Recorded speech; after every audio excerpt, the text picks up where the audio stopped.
Welcome back, fellow armchair generals. This is Gamer1745 here with my continuing playthrough of Hearts of Iron 3 with Black Ice 8 and Third Reich events. Got a question on the message board about my use of air superiority versus interception. Generally speaking, I put fighters on interception missions and give them an area to intercept in. As you can see, we've been fighting a lot of battles here. Just been looking at this because we've been bombed here a few times. Now, what I normally do is, like over here, have a group of fighters running air superiority over this region. Also, Sarbucken also often seems to be bombed a lot. This is up here in Nordhorn being bombed, so you can see they bombed out my resources here to get ICs down a little bit. Not that that's, well, if they kept doing it everywhere, that'd be war winning potentially, but not that that's an overly, disruptive thing to do. But so I put these guys on air superiority over it. What I'm hoping is by them hanging out there, they will initiate contact, because I noticed a tendency that an interceptor will keep flying back to a province that he last had combat in to see if there's anything there, keep going back and forth to it instead of waiting for a new contact to race towards. So I'm hoping by having a interceptor, this is just one group that's buzzing around this area, but it's a fairly tight area. These two are over individual provinces, but they're over there so much of the time that they will get there quickly or be there when the bombers show up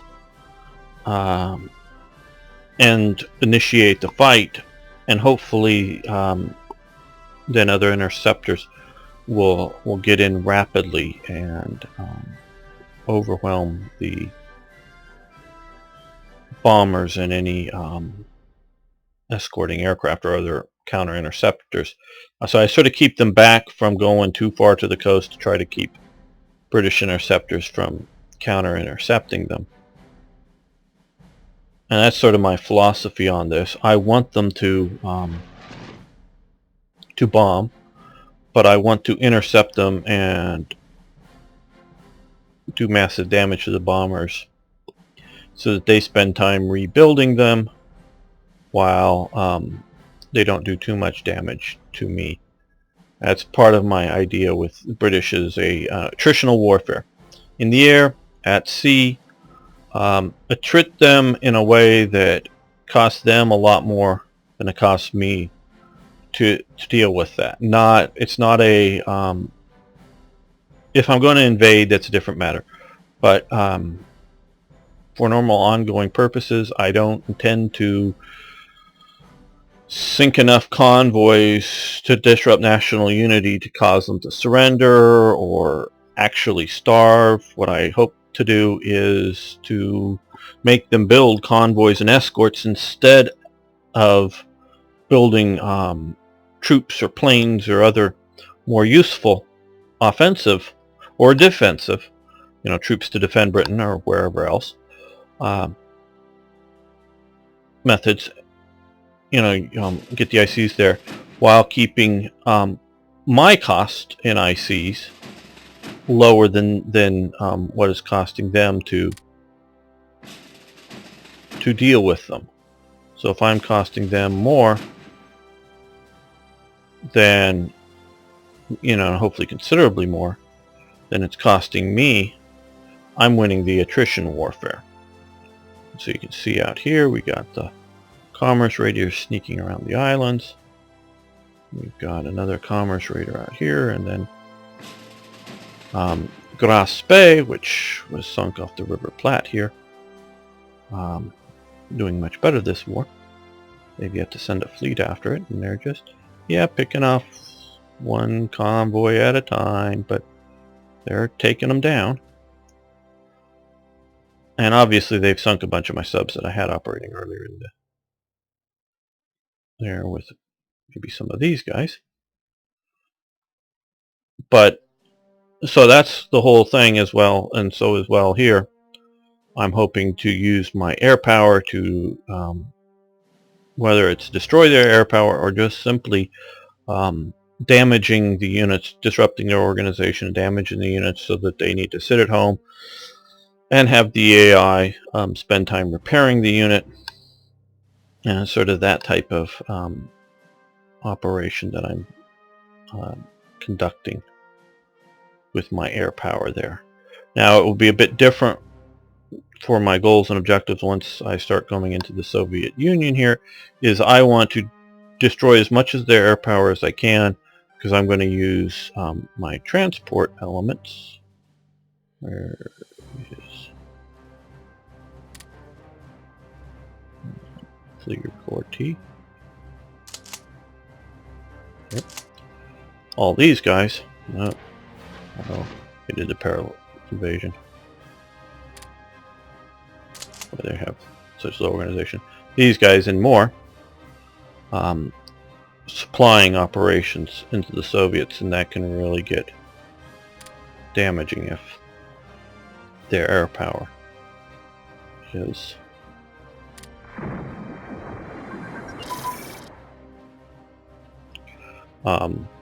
destroying my transports. It gets expensive and cuts off my supply routes, my air supply. Okay, Osterkamp. This gentleman here, I saw it looking up at his page. I saw this picture here with Adolf Gallen Adolfo. That's Osterkamp, looking at the back of him, and I just thought, because it was of his birthday here in 1941, so I just thought, oh, that'd make a great event, and especially with he's a sort of interesting picture. Here's a picture of him during World War I, and he was a naval pilot in Germany, not a army pilot during World War I, and then obviously, if you know anything about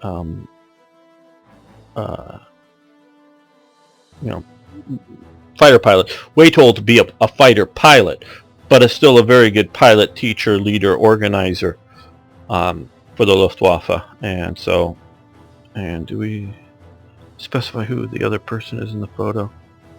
Oh, Mulders. That's Mulders right there, and whoever's shoulder is there, and but the birthday party. So I just thought that, really sort of cool photo from it with Adolfo Gallen doing the hand flying, talking about tactics or victories or whatever at Osterkamp's, and he's one of the officers. You can do good historical, interesting, and entertaining event. Okay, build new industrial zones. Yes, we want to do that. Scrap drive. No, we don't need metal at this time. Food rationing. We don't need supplies at this time. Petrol racing. Rationing. No, unfortunately these all sort of came at once, but reduces any dissent we may have had. Okay. Flak Tower Gustav. This is in Berlin. They built these big, huge flak towers, and at least one of them, I think I may have talked about these at another event. One of them is still, one or two of them are still there in Berlin. One is, like, if I remember correctly, mostly sort of buried under a hill that they just sort of put up a bunch of earth around part of it, but you can get inside. Saw some stuff, so you can read if you wish to. Flak towers operated in pairs, and if you notice that round there, it's very big. Those are I do believe, 128 millimeter guns, so that they're very heavy. They had, on sort of a lower level, they had 37 and 20 millimeter guns, I do believe. So let's see, we can protect our cities Oh, and these flak towers were used in the defense of Berlin against ground, for ground actions when the Soviets invaded. I don't know how much the guns on the top of the flak towers were still operating as the Soviets were coming into the cities. But as long as they were operating. But then they also became big ground fortresses, just as a combat point, that were, you know, modern day castles, if you will, even if the tops of the towers were shelled, because they were super thick walls, super thick floors or ceilings, however you want to look at this, so that, you know, if you bomb them directly, you know, bombs wouldn't come down through this, so that they could take artillery hit after artillery hit and survive rather well. So this is anti-aircraft level 2. Okay, not that bad of supplies, a little bit of manpower. Air defense, yeah, I'll go for that. Radar station in Berlin. So that's that, and which one is this?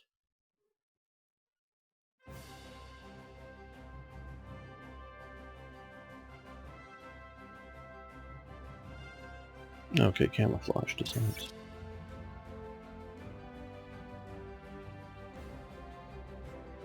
Okay, well, we'll just end that.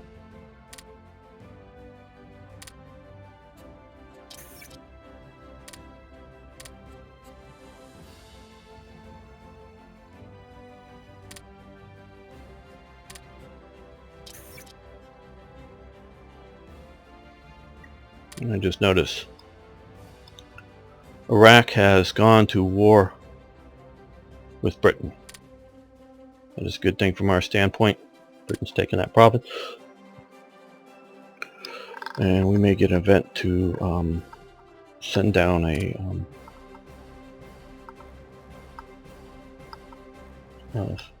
some air support and other ground support for the Iraqis, which the Germans did do.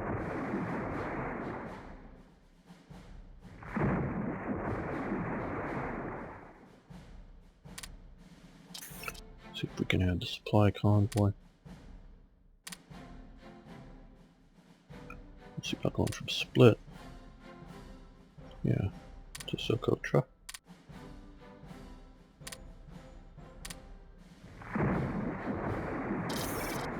And we need to build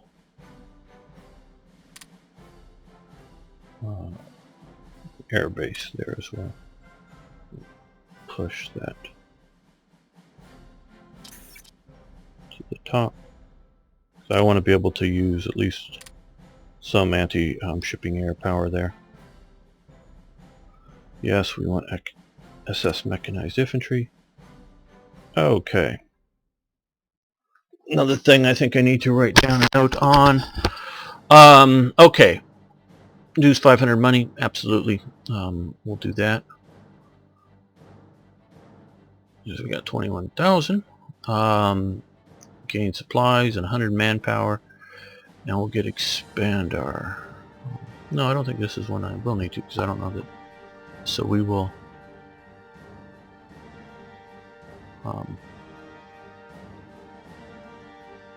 expand our agricultural industry. That's good. Airs group mid commando middle. I was actually looking for that in between a couple episodes ago. Didn't see it there. Starting to get organized up for Barbarossa.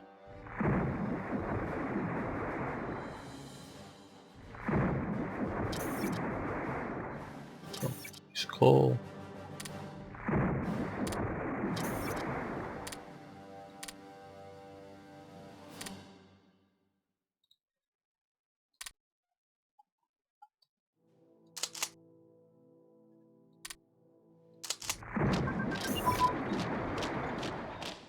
And now these guys get supplies. Not hardly, so I'll wait till they get more supplies. Yes, this probably should have fired before now. Propaganda, broadcast.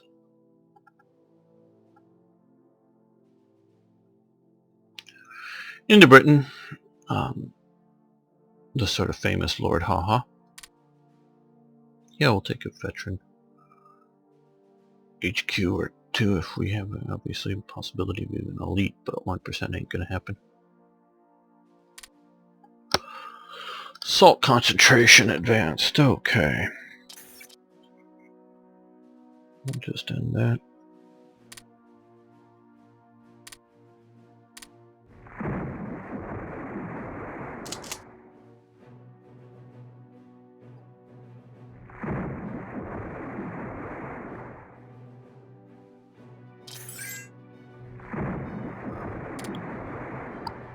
Deutsche Zeitung in Norway.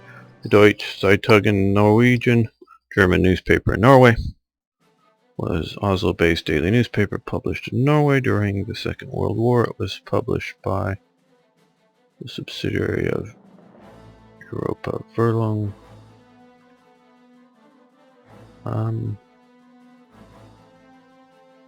Yeah, we'll do that. Obviously it'll be one of those effects.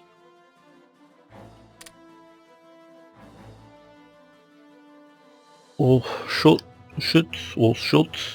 Okay, Wolf's Glen was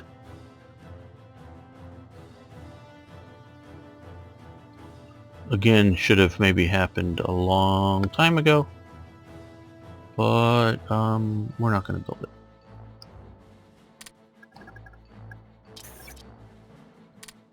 Hopefully you won't be running into all these heavily delayed events if you're playing on a more. At least when I would play, I'd normally. What's up with the supply? I thought we had both ports. Well, let's see. Okay. Yeah, well.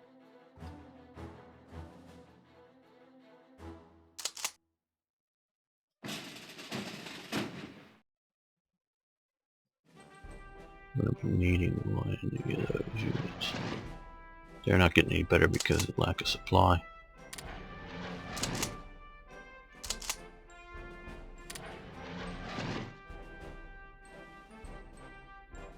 Let's see if we move them down to here. Well.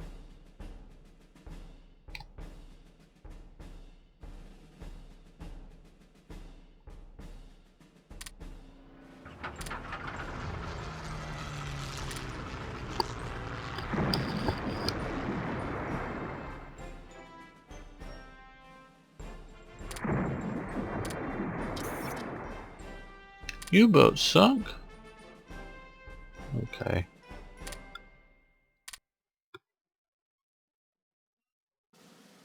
We need to deploy a couple of more U-boats.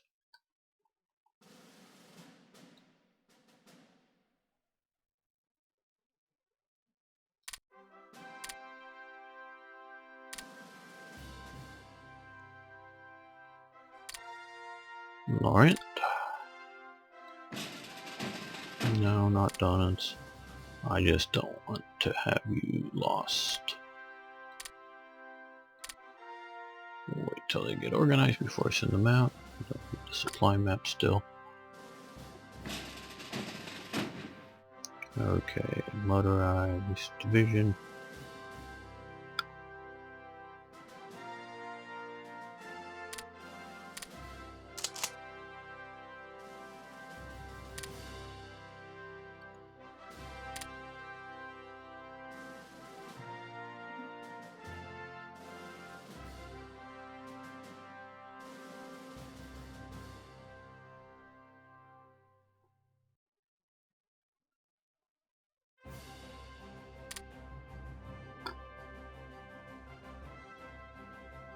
You know, we have a heavy transport as well available, but we'll leave that for the moment.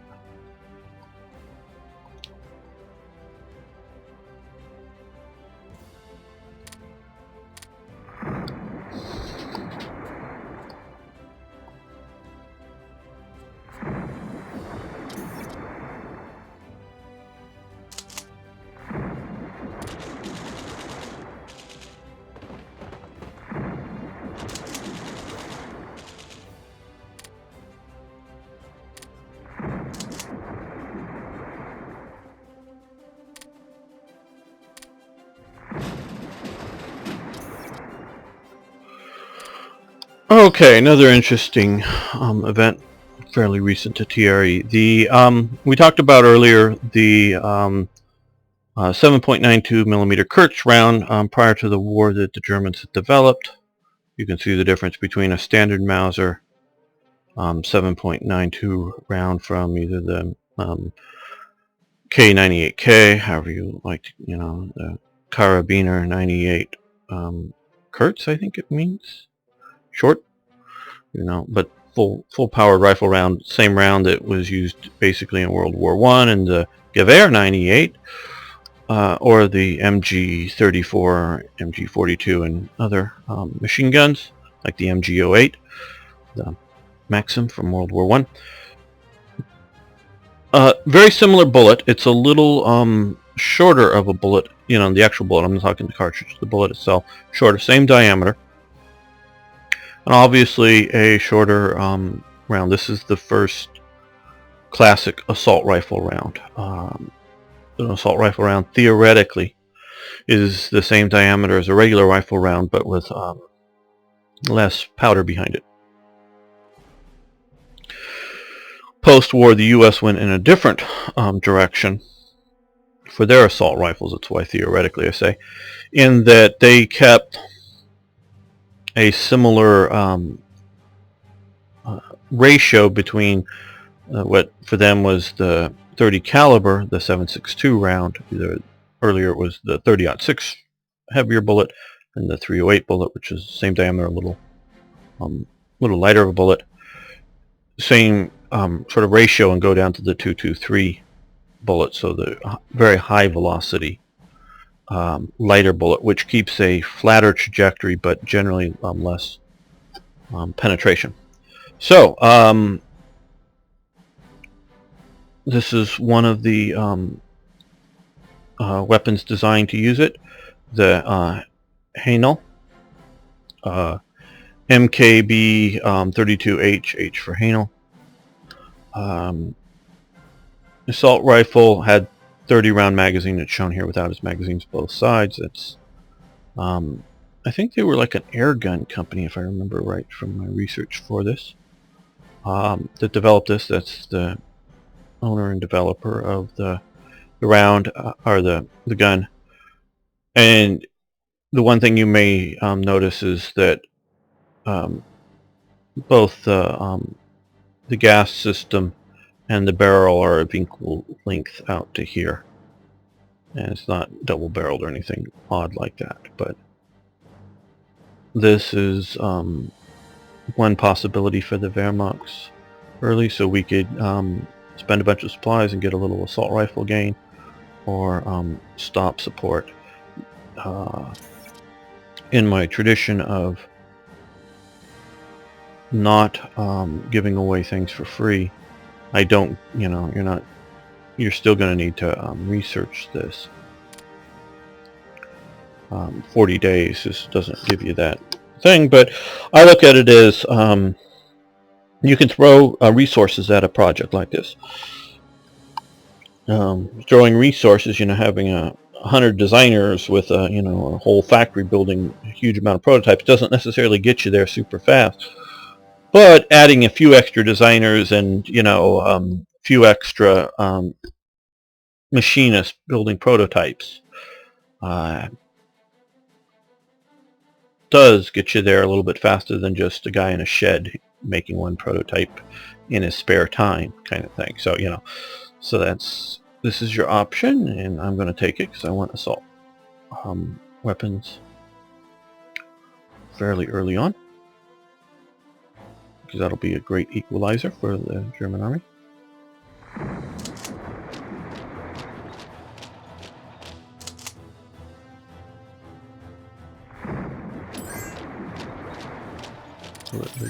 So money for crude oil.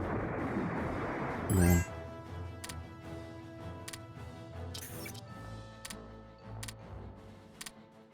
Okay, Romania. A little bit of money for some crude oil. There's so much in the deficit now. Now the Saudis, yes, because I want good relations with them, because I want them in the Axis.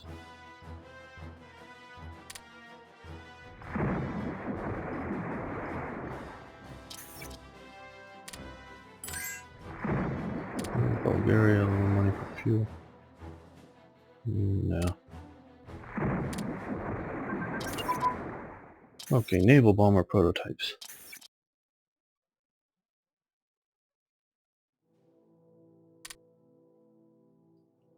Okay, that gets us to 42 on that.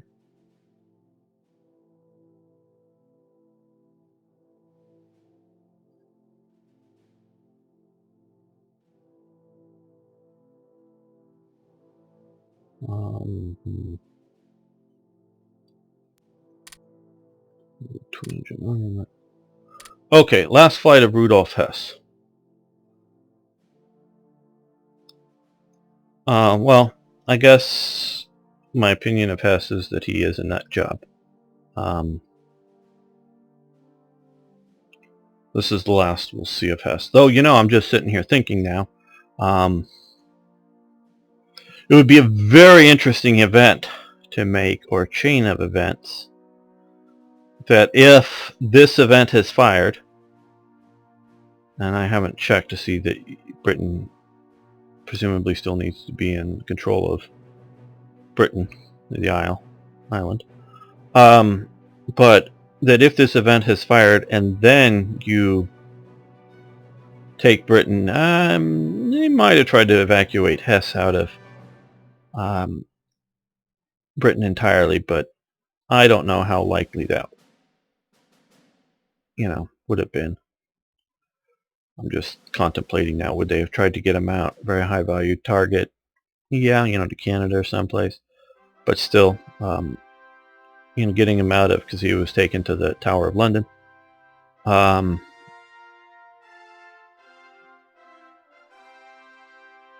they might have got him out of London early on if there was a German invasion, but don't know what would have happened to him. But we could do an event where you and the consequences of going to think about this. I probably won't do it for TRE on Hearts of Iron 3, but maybe for Hearts of Iron 4 or something.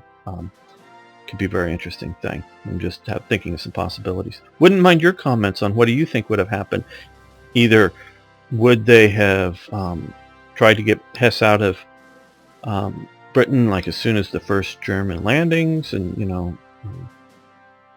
got him out, flew him out or whatever, or would they have killed them to keep them from getting back into German hands, or would they just let, hey, this guy's a nut job, let Germany have him back? I don't know what you think on that, and then what you think would be German reaction to getting him back. Would they give him a big huge parade in Berlin, and yay, we've got our deputy Führer back, and after his unsuccessful attempt at negotiating peace with Britain, kind of thing, that the British treacherously captured when he was there on a peace mission, kind of, or would they have just made sure he didn't come back alive because, oops, he died in some bombing, or would they have put him, in confinement somewhere in the Alps in a nice, very nice house, but under guard and not talking to anybody at all? I don't know what Germany would have done. That's a very interesting question. Had they rescued Hess? Okay. Just a little my thought process when I think of these things and come up with them. Okay, Hess was a member of the Thule Society. I've heard Thule. I've heard Thule. I'm going with Thule. It sounds better. Maybe somebody who knows that just the way the Bavarians would have pronounced the word, because it is a Bavarian organization. The Thule Society. The earliest date that I know that's fairly valid for one of their logos was 1919. They were a esoteric, far right wing, I would say somewhat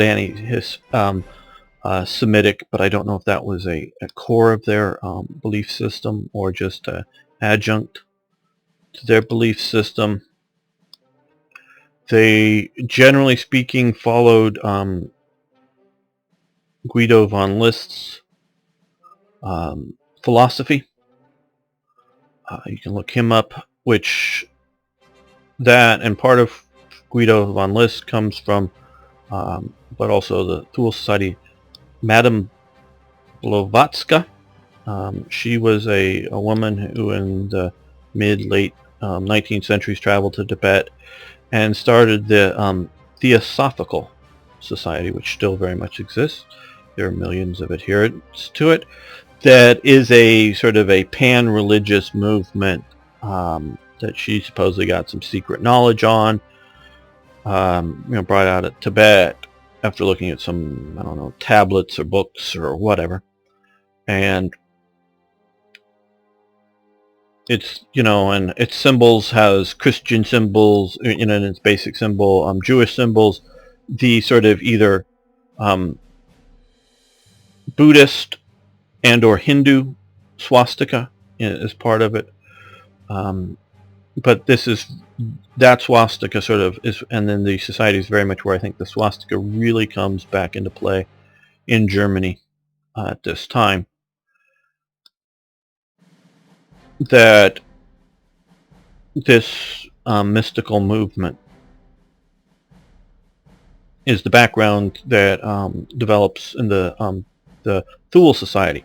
Now, the Thule Society is not well documented. I don't think it may have ever really had well documents, meaning it was a society, a group of people, but they didn't necessarily, do reams of paper, spelling out all their beliefs or just who they are or their daily activities.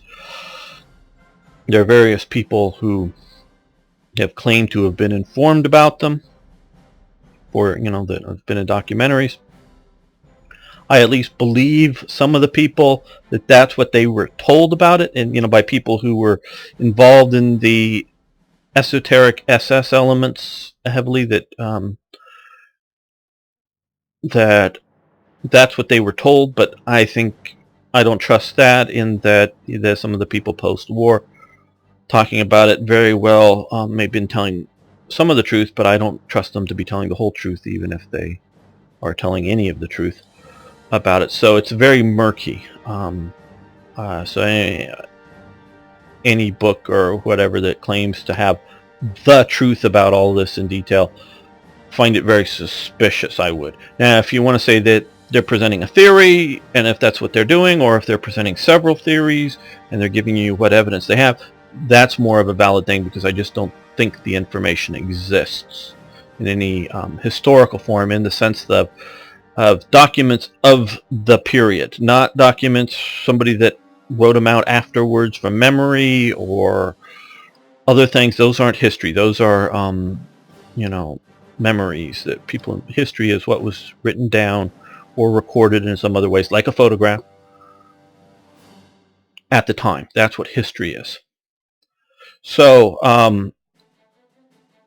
the Thule Society created this little big, well, I think the Thule Society was trying to obviously promote up its beliefs in 19th century Germany, which in my opinion exists until 1914, because centuries, we can look at the year dates, but I'm talking eras and belief systems and cultural type things. So the end of the 19th century, my opinion, is 1914.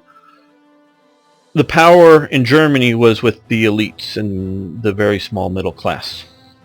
And so I believe the Thule Society was trying to get its aims done by organizing up these people. They realized after the end of World War I that isn't the path to power for your belief systems. They realized that it was through a mass party of popular support, and so they created a very small party, because it was just being created, called the Deutsches Arbeiters Party, the German Workers' Party. A corporal by the name of Hitler and it was a far-right party, was sent to find out what these guys are doing and give us reports back by the army. They wanted to keep track of all these various groups, and Hitler goes and likes what he hears, and eventually, of course, and they were using the very early 1919 symbol has a a symbol like the Viking division, a rounded. Do we have the Viking division here? Yeah. A swastika similar to this in that it's a rounded circular swastika thing. But the early DAP, the Deutsches Arbeiters Party, had sort of the square swastika that we're all used to seeing, but just sort of on, white background. Hitler, did the red field, and he did it, I think, for two elements, was to incorporate red, black, and white, or red, white, black, or whatever of the German national flag, but use a lot of red to attract communists and socialists, because that was the red color. And also Hitler wasn't necessarily a very good artist, but he did understand basic art theory. Red's a very vibrant color and attracts the eye. And he also turned it sort of into a mobile swastika, in that it wasn't, square to the, corners of the flag or sign or whatever, turned it sort of mobile. And also he himself finalized the thickness of the arms versus to the size, proportion to the size of the swastika. So if you notice a lot of early ones, there's thin swastikas, fat swastikas, and things. He himself did all of that stuff. So, and he, wanted to appeal to the nationalists in Germany, which were the sort of traditionalist right-wing party. I don't necessarily want to call them far right, because the nationalists weren't the loony right that was going on in Germany.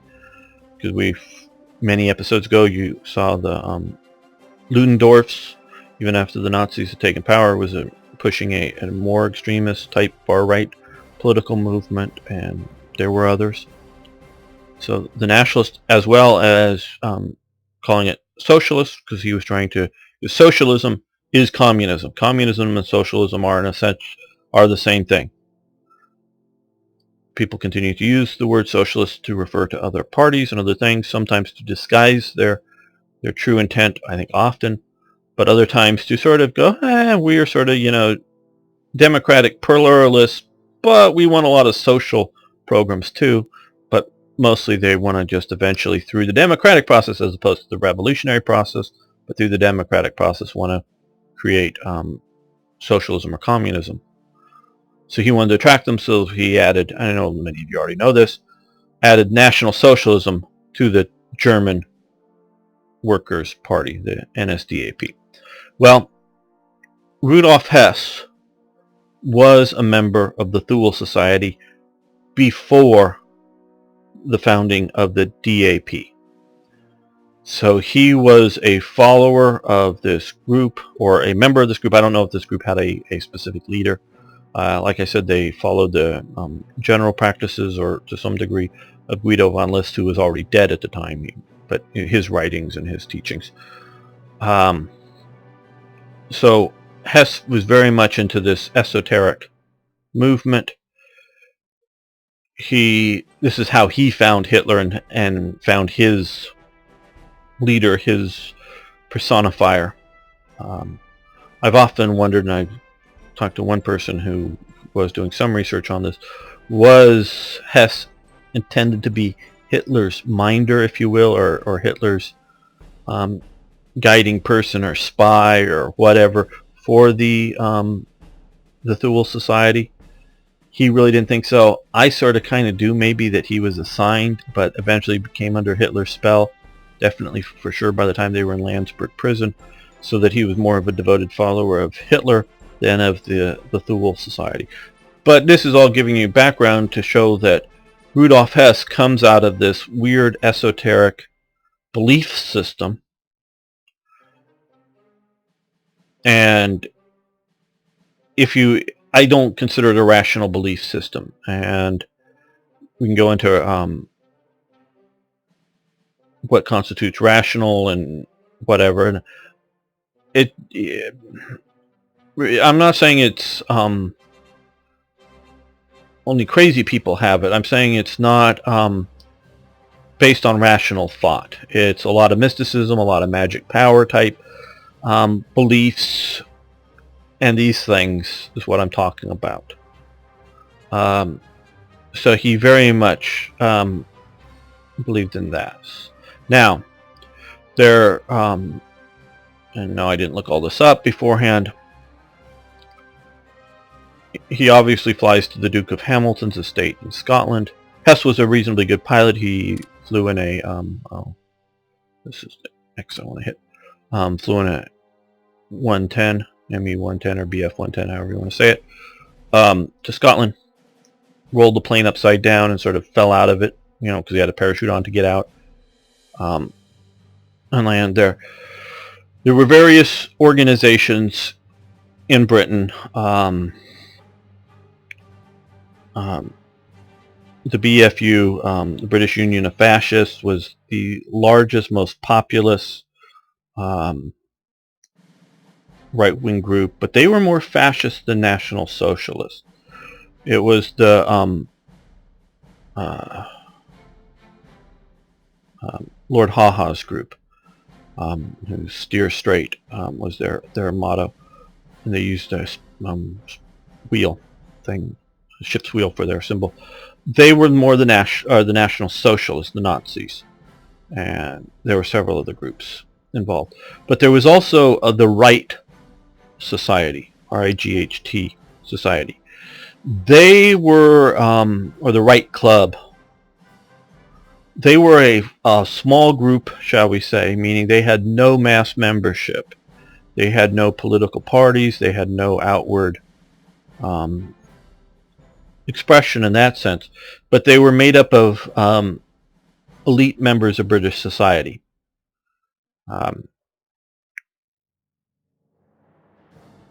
Including some of the significant military thinkers.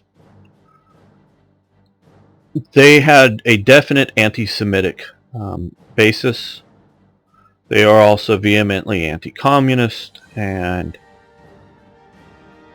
similar sorts of things. Now, this group of people long had quiet contact with National Socialist Germany. I don't think the Reich Society in its general membership was a Quisling organization or in any such way would side with Germany against Britain. I don't see them that as all. I'm not saying all of its members, because you can always get a few outliers, but and there's several good documentaries on this stuff. They were, in essence, pro-Germany over socialist France. They didn't see a good reason to be fighting Germany in the sense of Germany were the good guys. We shouldn't be fighting them, but they were strong British nationalists, I see, generally speaking. Well, when this event happened, there was obviously the submarine warfare going on. There was the war in the desert. There was bombing raids going on. And Hess was being marginalized, or had been largely marginalized within the Nazi hierarchy. And he, I believe, was what he thought, that this... now, remember, Hess has a connection to Britain more than maybe most people know. He was born in Alexandria, Egypt.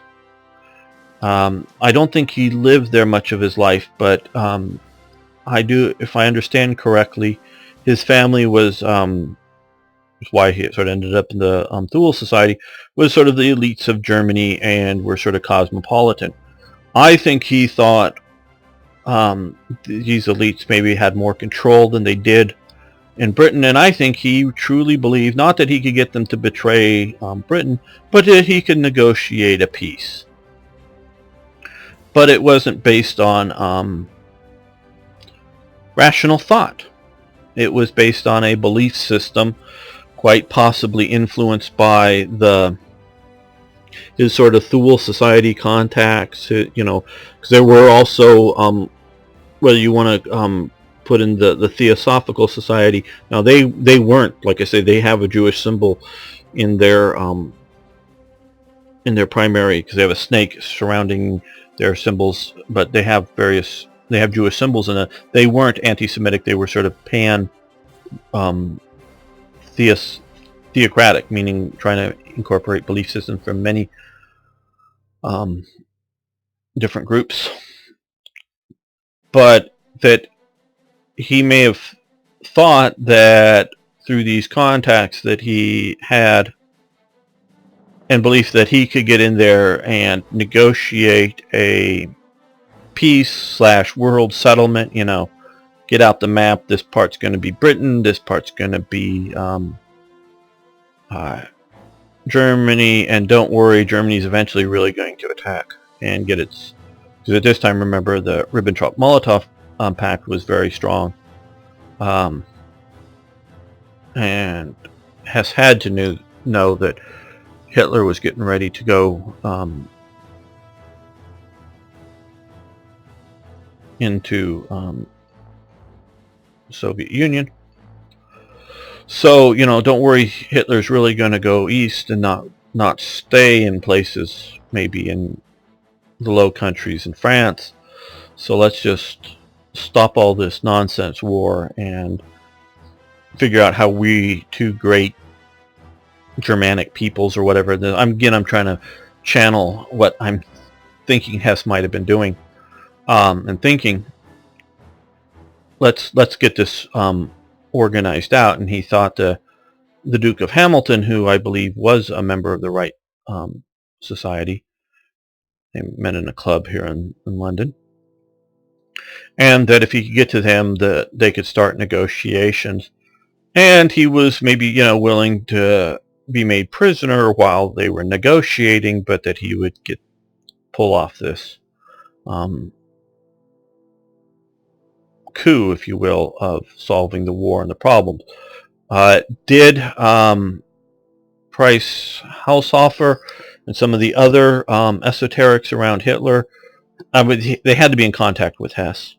Did they prompt some of this stuff either to get rid of Hess so that they get more power, or that they truly believed that this was, the stars aligned, or whatever other mystic beliefs that they had, that this was the right time or the right thing to do? I don't know if he was sort of tricked into this. I've often had that thought. So there's a lot going on there. It appears, from all that we know, and I watched a few documentaries on this, that once things didn't go well, meaning Hess was captured, obviously, very quickly by a Scottish farmer, and the whole situation made public, because I think Hess thought he could get in there privately, and that the British elites wouldn't be putting it in the newspaper. They'd sort of like secretly get him and start secret negotiations. But once all this sort of went, pear-shaped and didn't go well, he just shut up. And that's my understanding, is he basically shut up on the whole thing through to the end of the war and beyond. Through to the end, of my understanding. And it's one of the reasons he wasn't killed, is because he basically left before the obviously there were wars of aggression and other crimes against humanity that he was involved in, Kristallnacht and other things, but he was not involved in the leadership during much of the key elements of the Holocaust.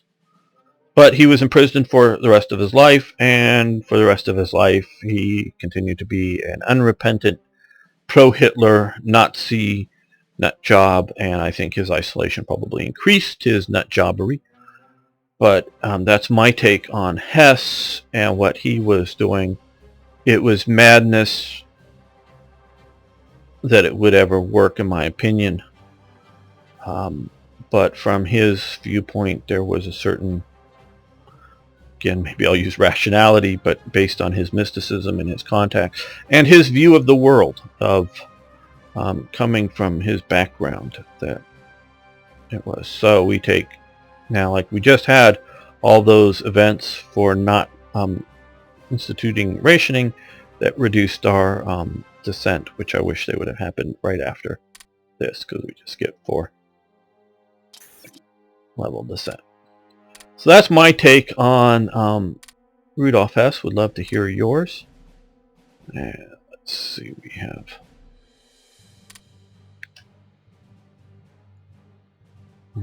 no, stay down the bottom. Naval bomber prototypes, okay. No, we already had that. What is this?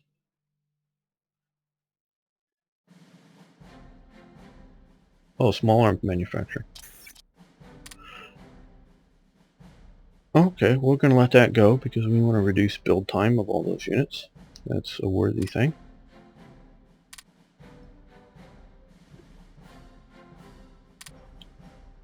So yeah, I'd love to hear your takes on Hess. We're going to end this episode there. Again, thanks for viewing, liking the videos, and posting comments. We'll see you next time. Have a good day.